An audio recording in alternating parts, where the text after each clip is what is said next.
আল্লাহ রসুলের কাছে বিভিন্ন মানুষ বিভিন্ন সমস্যা নিয়ে আসতো না। এটা বড় ভিক্ষা করছে, ভিক্ষা করছে মসজিদের সামনে। আবু দাউদ আছে হাদিস, আল্লাহ রসুল বলছেন কি ব্যাপার, এই ভিক্ষা করছে না? গরিব মানুষ, কিচ্ছু নাই, একটা চাদর আছে, চাদর। এদিকে দেখুন আল্লাহ রসুল চাদর নিয়ে মসজিদে দাঁড়িয়ে গেলেন, এই কে কিনবে চাদর? ও বলছে আমি কিনবো। কি বলছে আমি কিনবো? ও বলছে আমি কিনবো। ক টাকা দিবে তুমি? 2 টাকা। তুমি কত দিবে? 6 টাকা। তুমি কত দিবে? 8 টাকা। দাও। এটা দামি বিক্রি হয়ে গেল। আল্লাহ রসুল কুড়ুল কিনে দিলেন, কুড়ুল কাঠ। আল্লাহ রসুল বলছেন আজ থেকে ভিক্ষা করবে না, জঙ্গলে কাঠ দিয়ে বিক্রি করবে, ভিক্ষা করা যাবে। আইনুল্লাহি রাহিমাহুল্লাহ মারা গেছেন, তিনি সালাফি বর্ণ পরিচয় তিনি জুড়েছিলেন। ভিক করা মহাপাপ, একটা অধ্যায় রচনা করেছিলেন, ভিক করা মহাপাপ স্পষ্ট তুলে ধরেছিলেন। তা আল্লাহ রসুলের কাছে এরকম অনেক সমস্যা নিয়ে মানুষের আসতো। বিশ্বনবী তার কৌশলে, তার হাকিকাতে তিনি তার সমস্যাগুলো সমাধান করতেন। বলুন সুবহানাল্লাহ। একটা লোক এসে কি বলছে জানেন? এদিকে দেখুন, একটা লোক এসে বলছে আল্লাহ নবী, লোকে দিনে 3 বার খায়, আমি 1 বার খাই, 2 বার খেতে পারি না। গরিব, বাড়িতে কোনো বরকত নেই। আল্লাহ রাসূল বলছেন বরকত দিবা? তাহলে আল্লাহ রাসূল বলছেন তুমি বিয়ে করেছো?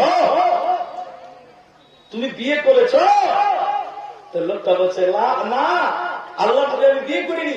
আল্লাহ রাসূল বলছেন ওই জন্য তোমার বাড়িতে বরকত হচ্ছে না, বিয়ে করো তোমার বাড়িতে বরকত হবে। সবাই বলুন সুবহানাল্লাহ।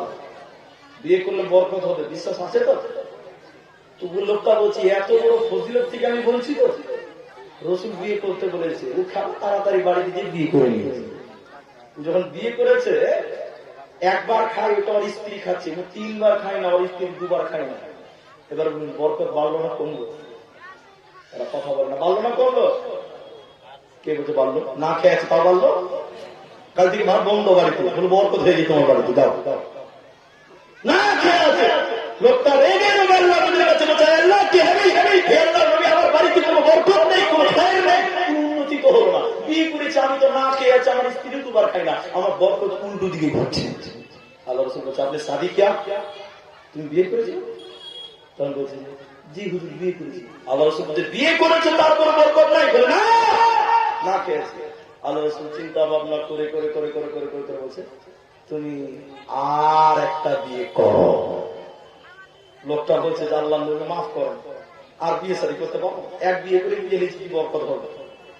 আল্লাহ রাসূল বলছে বিয়ে করো, বরকত হবে। আপনারা বলুন বরকত হবে কি হবে না? হবে, বলুন ইনশাআল্লাহ।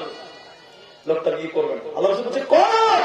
বারবার বলার পর লোকটা আবার বিয়ে করেছে। কটা বউ হলো? এরা কথা বলছে না যে 2টা হয়েছে। 2টা বউকে খেতে দিতে পারে না, মেয়ে মানুষ খেতে না দিলে বাড়িতে থাকতে দিবে? বাড়ি গিয়ে বের করে দিয়েছে। রেগে আল্লাহ নবীর কাছে আবার 3 বার আসছে। আল্লাহ রাসূল এসে বলছে হুজুর বাড়ি থেকে তাড়িয়ে দিয়েছে, না খেয়ে আছে, বলেন কি করব? আল্লাহ রাসূল বলছেন আবার বিয়ে করেছ? লোকটা বলছে জি, 2টা বউ বাড়িতে না খাইয়ে বাড়ি থেকে বের করে দিয়েছি, কি করব বলেন? আল্লাহ রাসূল চিন্তা ভাবনা করে বলছে তুমি আবার আরেকটা বিয়ে করো। লোকটা বলছে আসসালামু আলাইকুম। আসসালামু আলাইকুম, আমার উপর তো বল না, আল্লাহ নবী বাড়ি চলে গেল।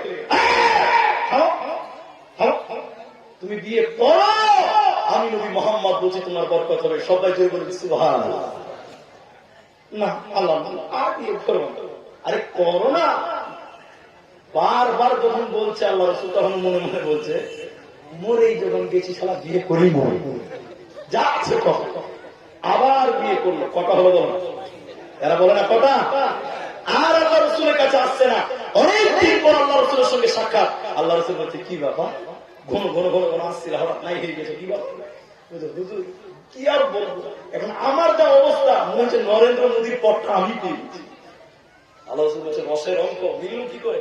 আমি শুধু বুঝাতে চাচ্ছি নারী হওয়া দরকার। এবার লোকটা বলছে আল্লাহ নবী প্রথম বিয়ে করেছিলাম, খাবার গেল, দ্বিতীয় বিয়ে করলাম, বাড়ি থেকে বের করে দিল, 3 নাম্বার যে বিবিটাকে বিয়ে করলাম খেজুর গাছের পাতা দিয়ে চাটাই বোনাতে জানতো। চাটাই বুঝেন না? পাটি, চাটাই পাটি দূরে বুঝেন, চাটাই বোনাতে জানতো নবী। 3 নাম্বার বিয়ের পাটি চাটাই বোনা দেখে আমার আগে আগের 2 স্ত্রী শিখে নিয়েছে, এখন 3 স্ত্রী পাটি বোনায় বিক্রি করে, আর আমি পায়ের উপরে পা তুলে বসে বসে খাই, কামাই করতে হচ্ছে না। বরকত হলে কি হলো? তার মানে যার বরকত লাগে ঘরে ঘরে বিয়ে করা নাকি? কালকে মেয়ে আন্দোলন করবে, আব্দুর রহমানকে বয়কট করা হোক। জি না, ওটা নবীর মর্যাদা, যেটা আমি বলছি মেয়ে মানুষ বাড়ির বরকত। যেদিন মেয়ে জন্ম নিয়ে মেয়ে কপালে যা রুজি লিখেছে আল্লাহ বাপের মাধ্যমে আসবে। কার মাধ্যমে আসবে? বাপে বিয়ে হয়ে গেছে, বরকত বাড়ি থেকে চলে গেল, স্বামীর ঘরে চলে গেল, এবার স্বামীর মাধ্যমে মেয়ের বরকতটা, মেয়ের রিজিকটা স্বামীর মাধ্যম দিয়ে আসবে। এই জন্য আল্লাহ কোরআনে বলেছেন, ওয়ালা তাকতুলু আওলাদাকুম মিন ইমলাক নাহনু নারযুকুকুম ওয়া ইয়াহুম। রুজির ভয়ে সন্তান কতল করবে না।